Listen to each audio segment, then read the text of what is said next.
오늘 어떤 사람 이야기라는 제목으로 여러분들과 함께 말씀을 나누고자 합니다. 우리는 다른 사람들의 이야기를 듣는 걸 참 좋아합니다. 특별히 익명을 띠고 있는 이야기들이면 그럴 수도 있겠다라고 하면서 흥미를 갖고 그렇게 듣곤 합니다. 제가 여러분들에게 어떤 사람 이야기를 잠시 나눠드리려고 하는데 너무 충격적인 이야기라 좀 충격이 있을 것을 생각하시고 들으시면 좋겠습니다. 어떤 사람이 남대문 시장에 갔다고 합니다. 그런데 그 남대문 시장이 그날따라 너무나 많은 손님들이 그 남대문 시장을 꽉 메웠다고 합니다.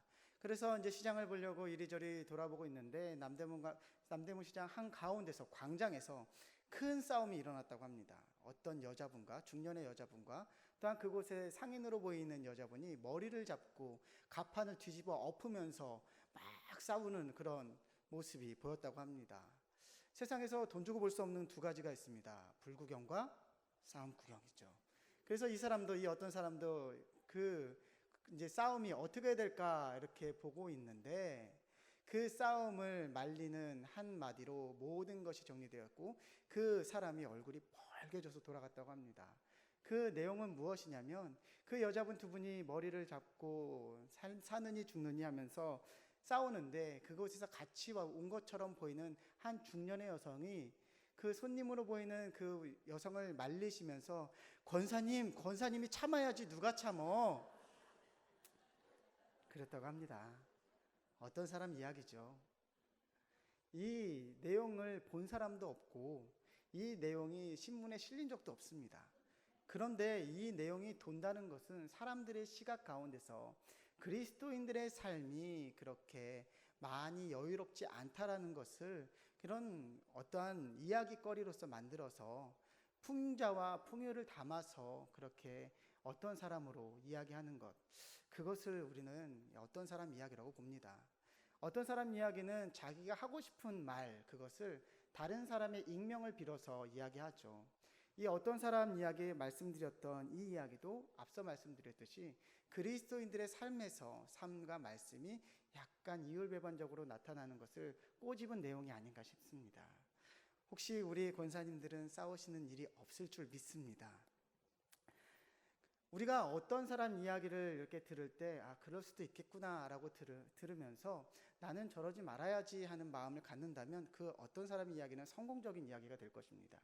그래서 제가 여러분들에게 또 어떤 사람 이야기를 또 하나 들려드리도록 하겠습니다.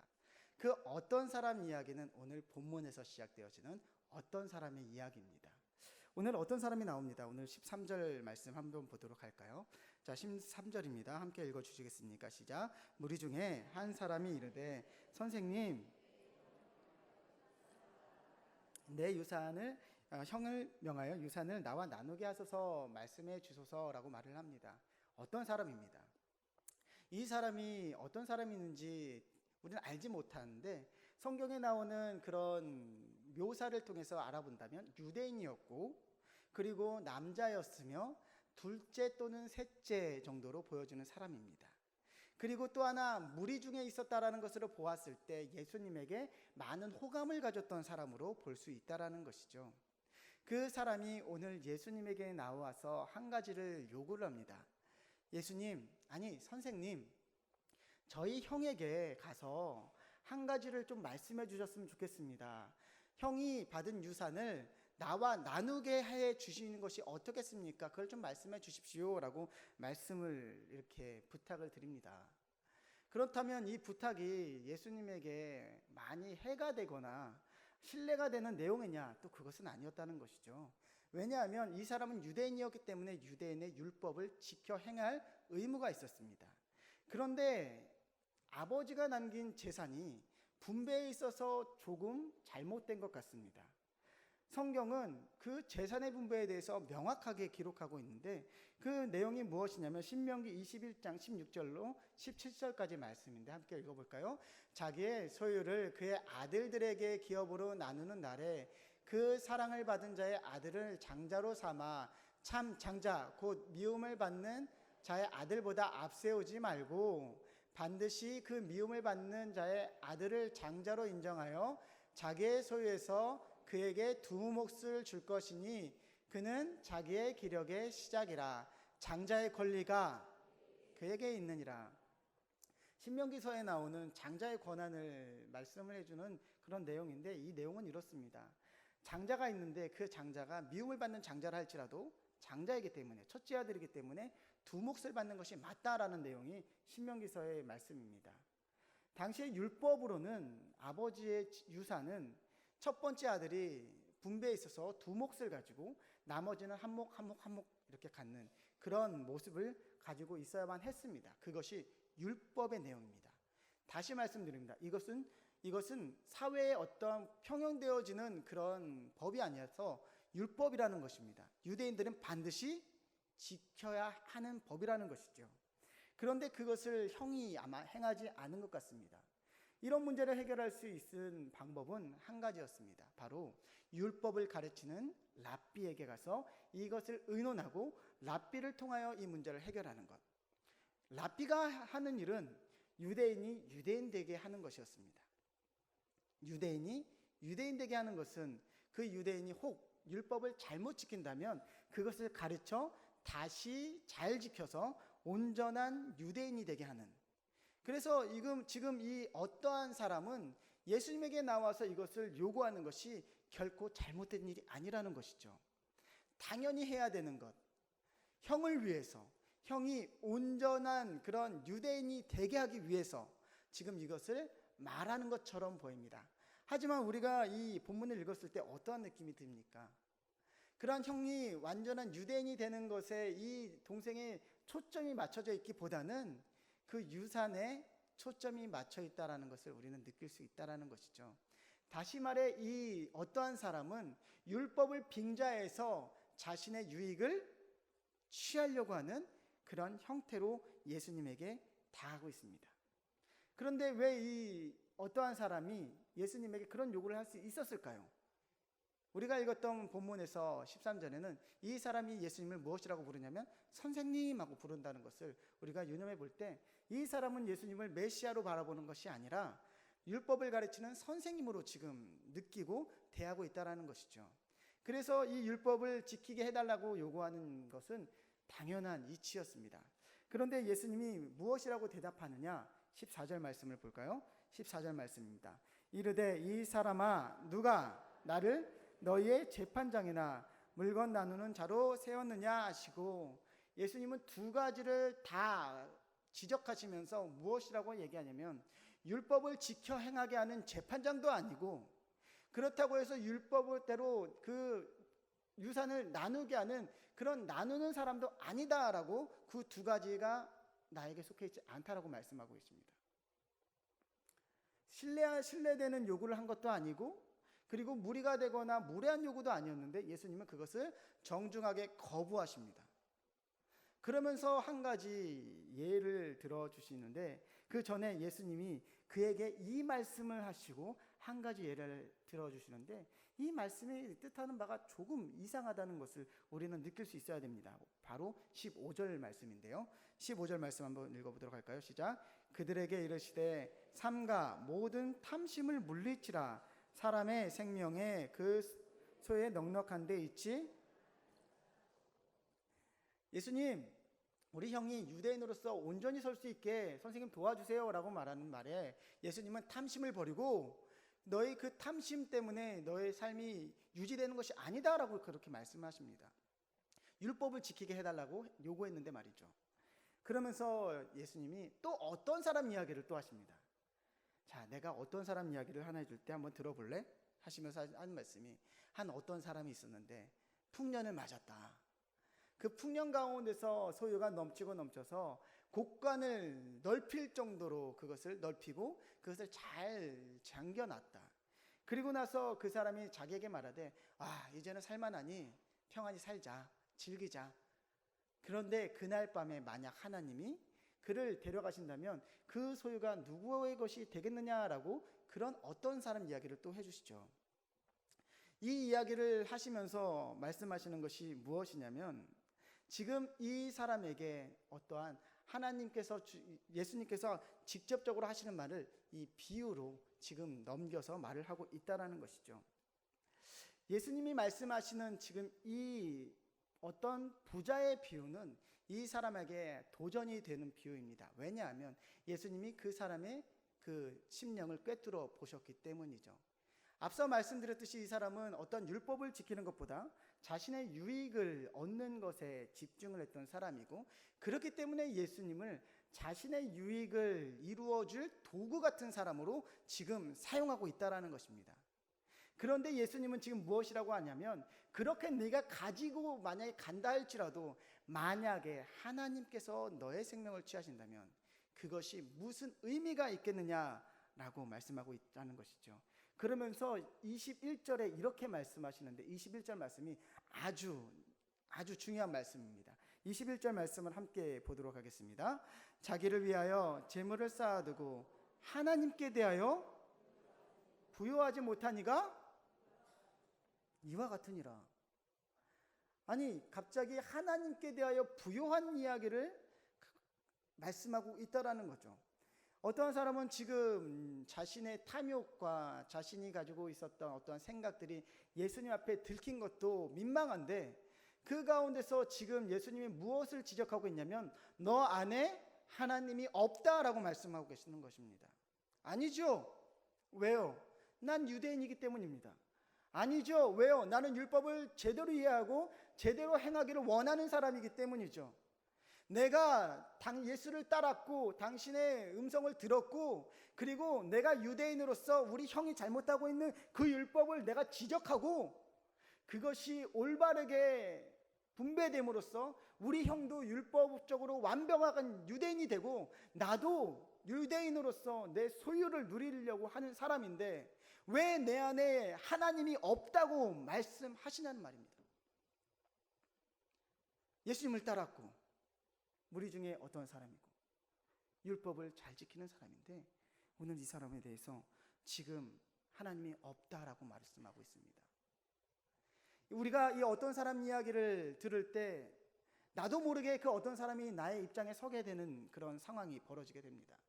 앞서 제가 우스갯소리로 남대문 시장에서 일어났던 일들을 우리가 나에게 적용해 본다면 나는 그렇게 살아지 말아야지라고 교훈을 얻게 되는 것처럼, 오늘 이 어떤 사람 이야기도 지금 우리들에게 한 가지 교훈을 주고 있다는 것입니다.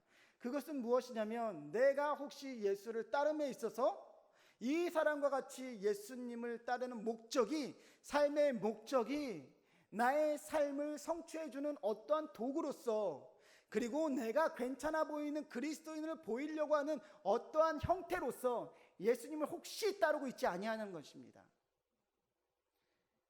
나는 아니지요. 나는 아니지요. 우리는 그렇게 예수님을 향하여 말을 하고 있을지 모르겠습니다. 하지만 한번 우리들의 삶을 돌아보길 원합니다. 우리는 하나님으로 부요한 자입니까? 나의 삶은 하나님으로 부요한 사람입니까? 우리는 하나님으로 부요한 자인지 우리가 확신하지 못하고 있다는 것이 참 안타까운 삶일 수도 있겠습니다. 사랑하는 예배자 여러분, 오늘 예수님은 우리들에게 무엇이라고 말씀하시고 계시면, 삶에 집중하지 말고 생명에 집중하라라고 말씀하고 있다는 것입니다. 지금 이 어떠한 사람은 내일의 삶에 집중을 해서 분배된 그 유산에, 그것에 집중해서 조금 더 나은 삶을 향하여서 예수님을 이용하고 예수님을 통하여서 나은 삶으로 나아가고자 하는데, 예수님은 무엇이라고 말씀하시냐면, 그것이 아니라 나의 생명에 더 집중해야 되고 생명의 가치를 둬야 되지 않겠느냐라고 지금 말씀하고 있다는 것이죠. 그 말씀을 무엇이라고 말씀하셨냐면 바로 하나님으로 부요한 자라고 이야기하고 있습니다. 그렇다면 하나님으로 부요하다라는 게 무엇입니까? 우리가 세상을 등진 것이 하나님으로 부요한 것입니까? 아니면 내가 내 삶의 모든 것을 내어주고 그렇게 살아가는 것이 하나님으로 부요한 것입니까? 우리가 도덕적으로 율법적으로 완전해진다면 그것이 하나님으로 부요해지는 것입니까? 교회에서 우리가 헌신하고 봉사하고 그렇게 살아간다면 하나님으로 부요해지는 것입니까? 그렇다면 이 하나님으로 부요해진다는 내용이, 그 뜻이 무엇이냐는 것이죠. 그런데 너무 감사하게도 성경은 하나님으로부터 부요하다는 내용을 너무나 명확하고 선명하게 기록해 주고 있다는 것입니다. 이 하나님으로 부여해질 수 있는 이 보물을 여러분들과 함께 누리길 원합니다. 그렇다면 그 하나님으로 부여하게 되는 것이 무엇이냐? 31절에 기록되어 있는데요. 자, 우리 한번 읽어보도록 하겠습니다. 31절입니다. 다만 너희는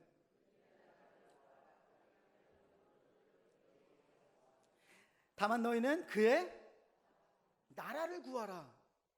하나님으로 부여하다는 것은 그의 나라를 구하는 것입니다. 그렇다면 또 질문이 하나 생기죠. 하나님의 나라를 구하는 것이 도대체 무엇입니까?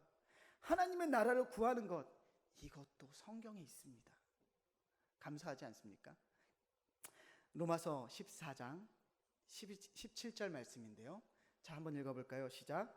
하나님의 나라는 먹는 것과 마시는 것이 아니요 오직 성령 안에 있는 의와 평강과 희락이니라. 하나님의 나라가 뭐라고요? 의와 평강과 희락이다 라고 이야기하고 있습니다. 이것을 구해야 된다라고 이야기하고 있다는 것이죠. 앞서 말씀하는 것처럼 하나님의 나라는 먹는 것에 우리들의 소유에 있지 않다라고 분명하게 말하고 있습니다. 그러면 하나님의 나라는 무엇이 있다고요? 의와 평강과 기쁨에 있다라고 이야기하고 있습니다. 이것은 하나님의 통치를 받는 자의 그런 삶이다라고 바꿔서 말씀드릴 수 있겠습니다. 사랑하는 예배자 여러분, 여러분들의 삶이 하나님의 통치 가운데 있으십니까? 오늘 하나님이 살아계셔서 우리들의 삶 가운데 하나님의 통치의 영역을 분명하게 붙잡고 살아가고 계십니까? 우리가 폭풍 가운데 있을지라도, 우리들의 삶에 어려움이 있을지라도 그 가운데서 우리가 평안을 느낄 수 있는 것이 바로 이 하나님의 나라를 우리가 구하는 것이라는 것입니다. 하나님의 나라를 구하는 것이 우리들의 마음 가운데 평안이라고 말씀하고 우리들의 삶 가운데 기쁨이라고 말씀하고 있습니다. 그렇다면 나는 예수를 믿기 때문에 어떠한 걱정이 와도 평안하다, 평안해야지, 평안해야만 해, 이렇게 우리가 우리들의 머리로 우리들의 마음으로 되뇌인다면 그것이 하나님의 나라입니까? 그것은 정신통일입니다. 그러면 진정한 평안은 어디서부터 오는 것일까요? 바로 예수 그리스도와의 만남에서부터 시작된다는 것을 기억하길 원합니다. 내 마음이 어렵고 낙심되어지고 눈물밖에 안 나는데, 내가 도대체 일어날 힘이 없는데, 그래 내가 예수 믿는 사람으로서 일어나야지, 정신 차려야지, 하나님으로 평안을 누려야지 하고 마음을 가다듬는 것이 아니라 하나님과의 만남으로 그 위로하신 하나님의 음성으로 일어날 수 있어야 한다는 것입니다. 그랬을 때 그 폭풍 가운데서 나를 향하여 달려오시는 그 예수님의 모습을 우리는 바라볼 수 있다는 것이죠. 다시 말씀드립니다. 하나님의 나라는 우리들의 정신통일로 이루어지는 것이 아니라 하나님과의 인격적인 만남으로부터 시작되어진다는 것입니다.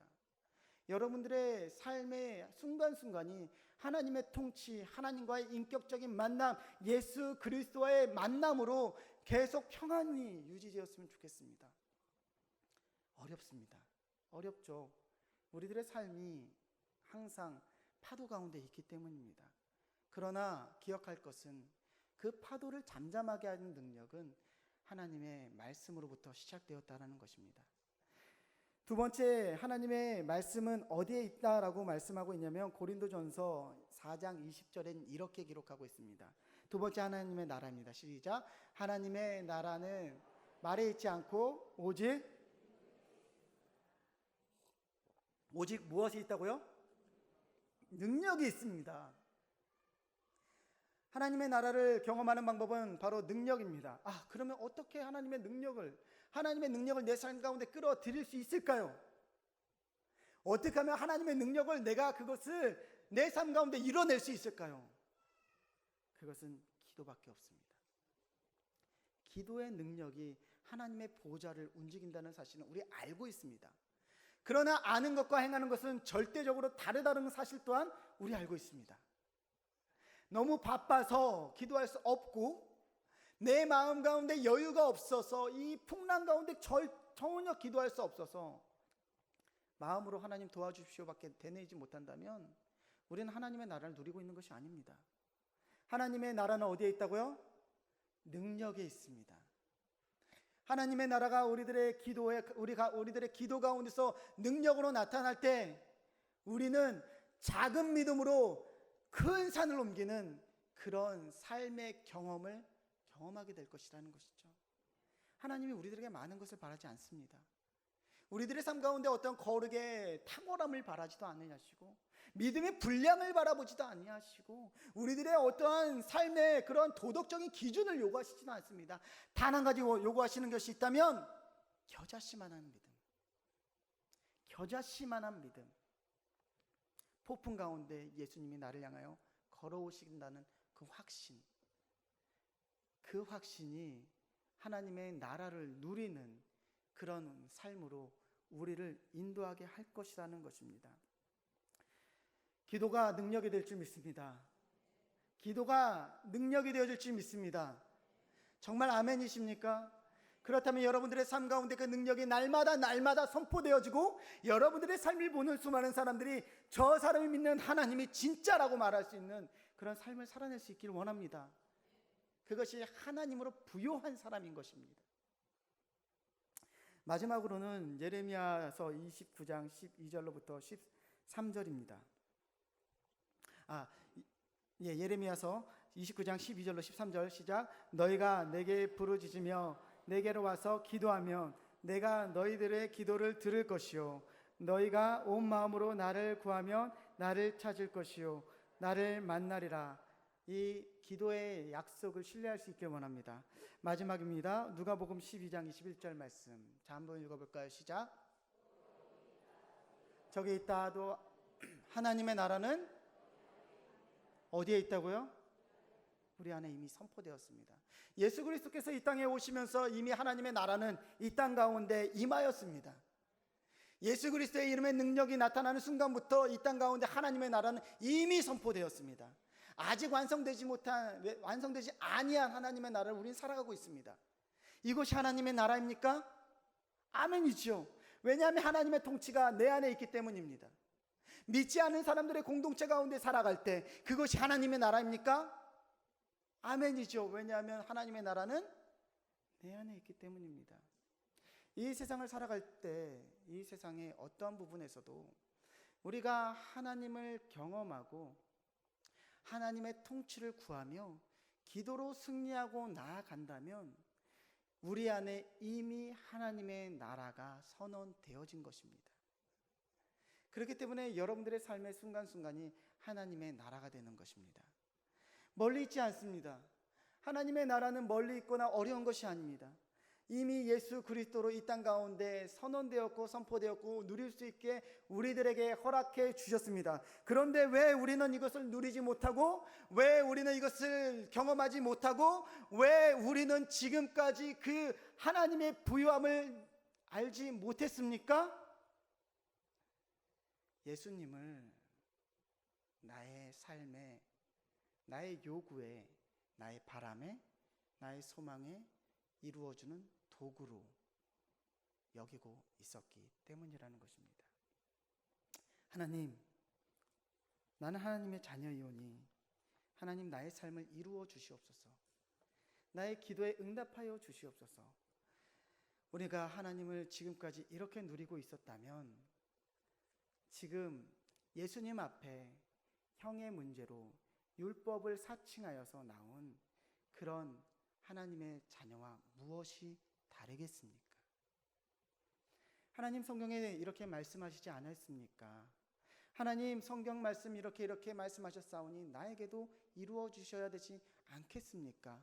말하는 이 모습이, 이 어떤 이의 모습이 어쩌면 우리의 모습이 될 수도 있다라는 것입니다. 오늘 성경은 분명히 이야기합니다. 하나님으로 부요한 사람이 되어라. 하나님으로 부요해질 수 있는 저와 여러분들 되시길 소망합니다. 성경은 세 가지에 대해서 분명히 부요할 수 있다라고 말씀하셨고 그것이 결코 어렵지 않다고 말씀하셨습니다. 왜냐하면 그것이 어렵지 않은 이유는 우리의 믿음의 선진들이 이미 그 길을 걸어갔기 때문입니다.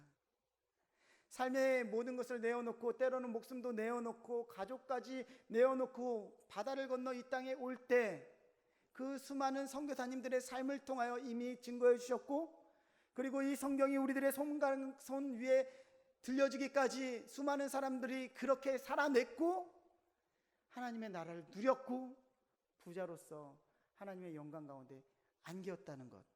그렇기 때문에 저와 여러분도 그 길을 걸어갈 수 있는 것입니다. 이 어떤 사람의 이야기가 오늘 그냥 어떤 사람의 이야기로 끝났으면 좋겠습니다. 더 이상 우리 교회 안에 있는 이야기가 아니었으면 좋겠습니다. 사랑하는 예배자 여러분, 하나님을 누리십시오. 하나님으로 부요해지십시오. 하나님의 나라를 부요케 하는 자는 하나님의 나라를 구하는 사람입니다. 그 사람이 저와 여러분들이 되어주시길 예수님의 이름으로 부탁드립니다. 기도하겠습니다.